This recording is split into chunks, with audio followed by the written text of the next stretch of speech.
Okay. So I've boiled out the lower implant retained denture, and I've separated it. They've cooled. You can't. It's very important if you're doing the Ivobase not to have these too hot, but they do cool quickly because it's an aluminum flask. I've pre-mixed the Ivocap acrylic. I'll take the cap off. I'll express some of the air out here. Going to put the plunger nose on. Going to put it in the plunger holder. I'm going to put it in the channel.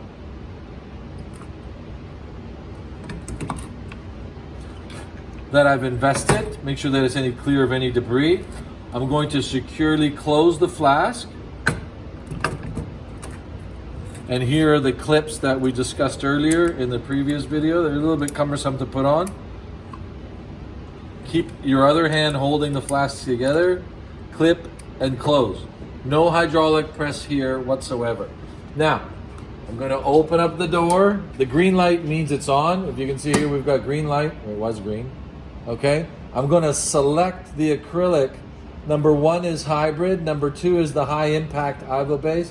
And number 3 is the one we're going to use, is the Ivocap, because there is no venting. We just went straight with the sprue to the channel. Right from the sprue to the denture base. I'm going to open the door.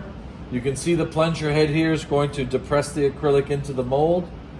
I'm going to firmly put this in position. We can only go as far as it can go, right? How this machine works is these two arms here will close, keeping the flask even tighter than it is from this clamp here, and then the heater behind will heat this up. We'll close the door. I've already selected 3, and then I'm going to hit start. 56 minutes till polymerization for Ivocap acrylic.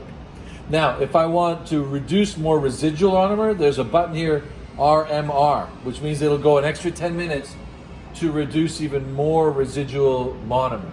When the light is red and the program is on, do not touch, do not open the door, do not abort, unless there's an error code that comes up. You can see here closely the plunger going up into the capsule. This is probably the only active thing you can see during the process. The plunger now will engage the red stopper of acrylic, and then slowly inject the acrylic into my mold, polymerizing from the top down, shrinking from the button. Basically like the casting process. So if there's any shrinkage of polymerization, it draws from the button. The acrylic in this capsule that's left over will not be polymerized. It can be reused. This acrylic that was in this capsule was from a week ago. So any questions, do not touch buttons unless you know what you're doing. Ask Musa, myself, or Carrie, or Rita, or Martina. Thank you.